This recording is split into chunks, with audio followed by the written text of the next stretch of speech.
प्यारे बच्चों, कहानी नानी आज आपको अकबर बीरबल की एक कहानी सुनाने फिर आ गई है।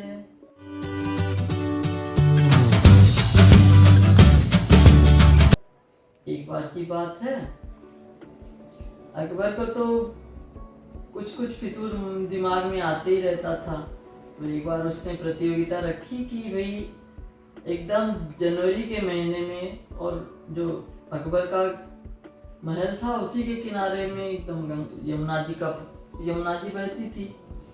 तो उन्होंने कहा कि भाई जनवरी के महीने में कोई इस पूरी रात एक पूरी रात इस यमुना जी के पानी में जो खड़ा रहेगा उसको मैं 1000 स्वर्ण मुद्राएं इनाम में दूंगा। तो एक गरीब आदमी था, वो बेचारा, उसको जरूरत थी पैसों की।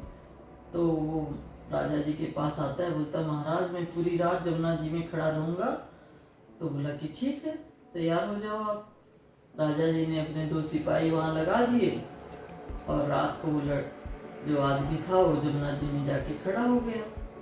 सुबह हुई तो वो आया दरबार में, बोला कि महाराज मैं पूरी रात अपनी बिता के आ गया।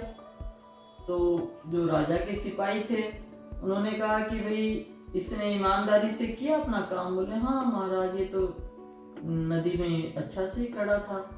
परंतु एक सेवक ने कहा कि महाराज और तो कुछ बात नहीं थी, पर आपके जो महल का दिया है इसको नजर आ रहा था, और कोई बात, इसने कुछ उसमें अपनी कोई भूल नहीं की है। तो राजा ने कहा कि नहीं नहीं, तब तो भाई ये नहीं हो सकता, ये ईमानदारी से इसने अपना काम नहीं किया, इसको तो दिए की रोशनी मिलती रही रात भर, तो इसको मैं इनाम नहीं दूंगा। अब बीरबल तो सुन रहा था, उसको बहुत अफसोस हुआ कि देखो कैसे निर्णय कर रहे राजा, ये तो गलत बात है। तो दूसरे दिन जब राजसभा में आना था तो बीरबल आता नहीं उस दिन। तो जब सभा चालू होती है तो अकबर सोचता है बीरबल आ जाएगा।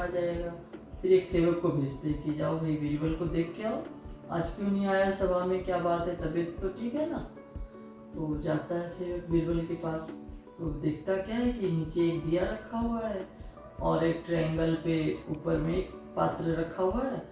और उस सेवक को बोलता है कि देखो मेरी खिचड़ी तैयार हो रही है, खिचड़ी जब तैयार हो जाएगी तो मैं खा के महल में आ जाऊंगा, सभा भवन में आ जाऊंगा मैं।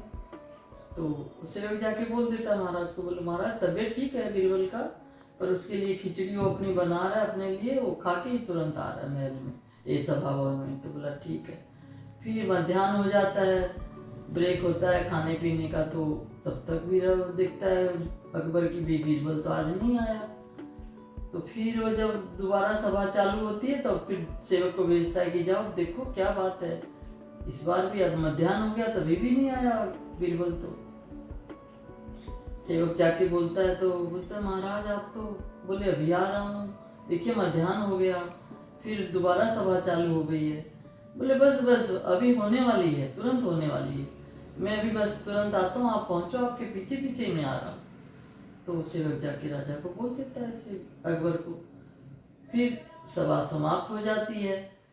तो अकबर बोलता है भाई जरूर कोई बात है, ऐसा तो कभी होता नहीं है कि बार बार बीरबल बोल रहा है कि मैं पहुंच रहा हूँ, आज सभा समाप्त हो गई फिर भी वो दरबार में आया नहीं।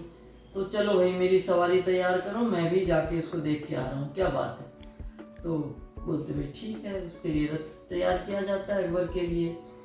तो अकबर जब पहुंचता है बीरबल के पास तो देखता है दिया जल रहा है नीचे में, ऊपर ट्रायंगल पे एक हांडी रखी हुई है।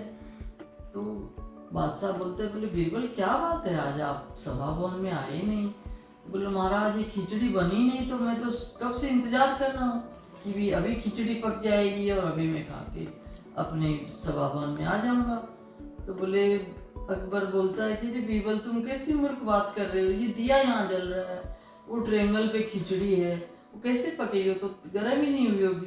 बोले महाराज कैसे नहीं पकेगी, जब आपके महल के दिए से उसको रोशनी मिल गई, उसको गर्माहट मिल गई उस बेचारे आदमी को, तो ये खिचड़ी क्यों नहीं पकेगी। तो बोले रे बीरबल गलती हो गई मुझसे, चलो उसको बुलाओ दरबार में, मैं उसको इनाम दूंगा और तुम अपने काम पे ठीक से जैसे आते हो वैसे ही आओ। तो बोले महाराज तो आप जब बोले ऐसा तो क्या करें, आपको कैसे समझाएं, अगर आपका बात काट देते तो आपको गुस्सा आ जाता, तो मैं आपको सबक मतलब समझाने के लिए मुझे ये ड्रामा करना पड़ा।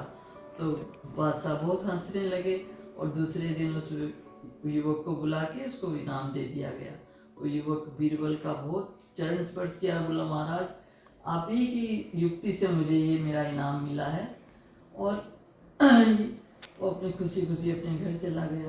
तो देखो बच्चों, कभी अन्याय होता है तो उसको अन्याय को आंख बंद करके सहना या उसको नज़रअंदाज करना ठीक नहीं है। युक्ति लगा के उसका समाधान करना चाहिए। यही हम इस कहानी से शिक्षा लेते हैं। और ये कहानी पसंद आई हो तो शेयर कीजिएगा, लाइक कीजिएगा और सब्सक्राइब जरूर कीजिएगा।